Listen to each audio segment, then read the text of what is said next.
so I'm now going to cram 3 years worth of our curriculum into 10 minutes, so apologies if I speak fast. And I may forget to tell you some really important points. This is a little bit about what I'm going to talk about, so we'll work our way through these relatively fast, and I'll try and give you a little bit of the flavour of what we're doing and how we're doing it, and why we think we're going to keep going in this way, but some of the challenges we're going to face as well. So, Walter alluded to this a little bit this morning. We know the learner context. For the universities, the learner context is changing rapidly.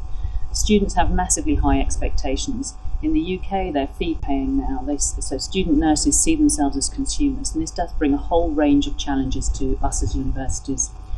They're also the product of a UK educational system that possibly teaches them to pass.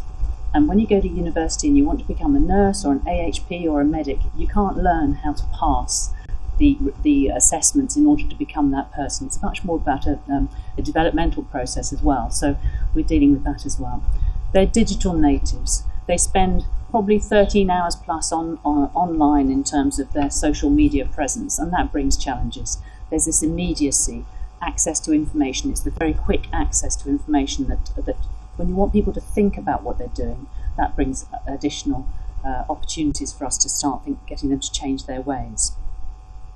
As a university, Portsmouth's very much in the belief of widening participation.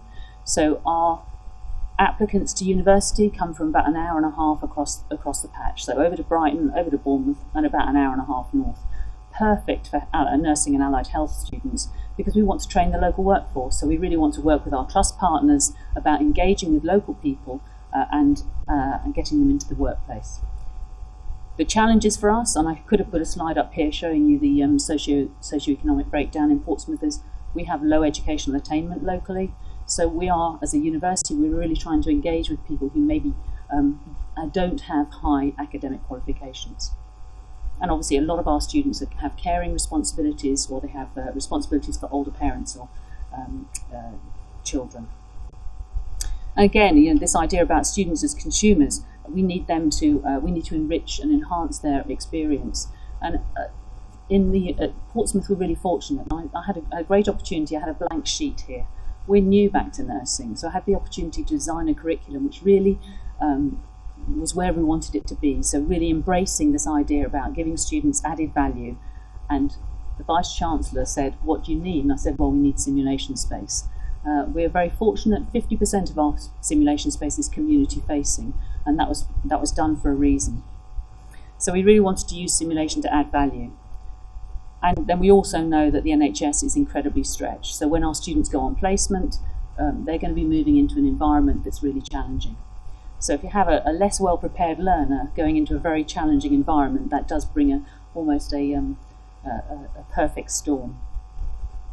So our students, if they start in September 19, they will be with us up until Christmas, then they'll go on placements. And we wanted to use this as an opportunity this period now, as an opportunity to develop them, so to give them knowledge, skills, attitudes, and maybe values that would help them in practice.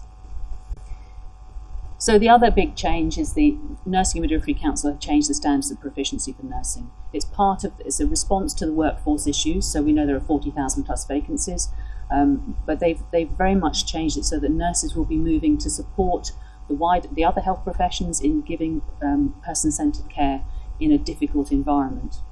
So we see simulation-based education as an opportunity here. So writing evidence-informed scenarios, enriching student experience, and helping prepare them for practice.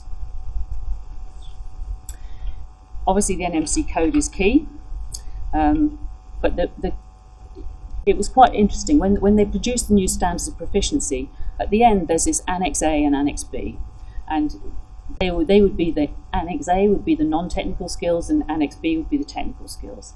And when we had the NMC down to approve our course, the view was from one of the reviewers was very much that Annex A is what mental health nurses do and Annex B is what adult nurses do, and that's not the case. They are all Annex A and Annex B matter to any nurse. So those therapeutic communication and relationship skills in Annex A are as important for adult nursing as they are for mental health nurses. But if we're going to do that, we absolutely had to get service user involvement, and that's what we've done. So service user engagement is really important for us in terms of designing our scenarios, giving feedback to students, and this is our curriculum in year 1. So this period, September to December now, our students are in simulation. They're doing a lot of work in small groups. So again, there's a cohort of 150 students. We want them to make friends because that will help them build resilience when they go to placement. So we've had to design a more active learning style so that they're thinking and working in threes in simulation. So they each take on the role of the patient, the student nurse, and someone giving feedback. And that's also helping them to develop their skills in giving feedback. So learning to understand and to interpret what feedback is given to them is also really important. So we also encourage them. The middle picture is our students using learning space to give feedback to each other. So we use them to encourage them to use technology so we can record what's going on. They give feedback on that.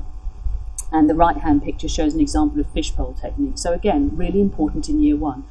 It's not like they have to go out and perform. They can sit there and they can raise hands and they can ask for things to be changed. So it's about building their confidence and competence. So I always say this at open days. If students want to come and get an active curriculum, come to Portsmouth. If you don't want to engage in it, probably nursing's not right for you, but definitely Portsmouth isn't right for you. In year 2, we focus much more on some of the human factors and patient safety issues. So these are built around scenarios that we've been given from our service user group, but also from practice. So we do a lot of interprofessional activity. We try and use, again, simulated patients based on feedback from our service user group, and we use forum theatre. We force error. So we want them to make mistakes in simulation so that they can learn from them in a safe environment. And one of our assessment activities is actually about writing a draft statement following that error event. It's something that we're growing and developing in the future, and it's important because in year 3 we put them into our mock law court, and then we have a scenario. So it might be a serious incident, it might be something like that, and we will get our students to act in teams and then respond to those questions that they're given there. And again, that's about a year later, and that's realistic. That's what it's going to be. Trying to recall what you did a year before is challenging. That's what the world's like now. And that's Mike in the middle, who's not here because he's stuck on a cruise somewhere. And just to remind you, really, some of this issue about the why this is important and why service user engagement in our curriculum is increasingly important. The world our students will go into is your world. It is more complicated. It is more difficult. And therefore we have to prepare them in the 3 years that we have them for that. They're going to see a much more complex population. They're also going into a world which is going to be much more technologically challenging, and they're going into a world where hospital avoidance is going to be really key. So making decisions without the infrastructure of a hospital around you and making decisions that are person-centred and right for that person, it's absolutely fundamental that we really get our service users involved in this. So we do some, in year 2, we might do some hybrid multimodal simulation. And so we might start with a simulated patient and then move on to the mannequin if there's a deteriorating patient, for example. So that's really fundamental to our curriculum.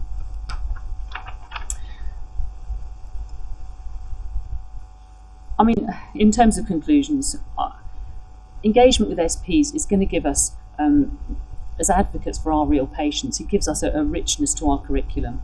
It really enhances a student experience, and that's great from a university perspective as well. We want to further increase this, so we want to embed much more hybrid and multimodal simulation into our curriculum, because the world is changing even faster now.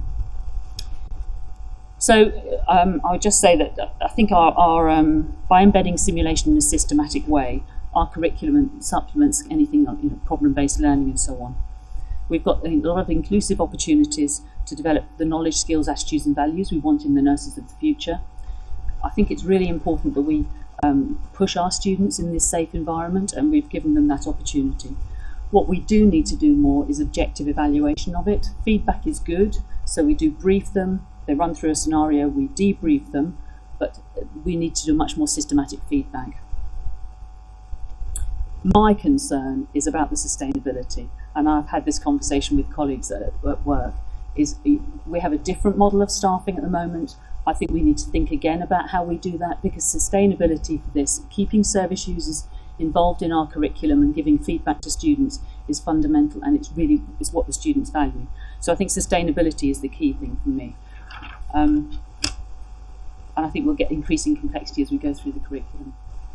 Sorry, I've rushed through that, I'm sorry. Oh, that's on time. Yeah.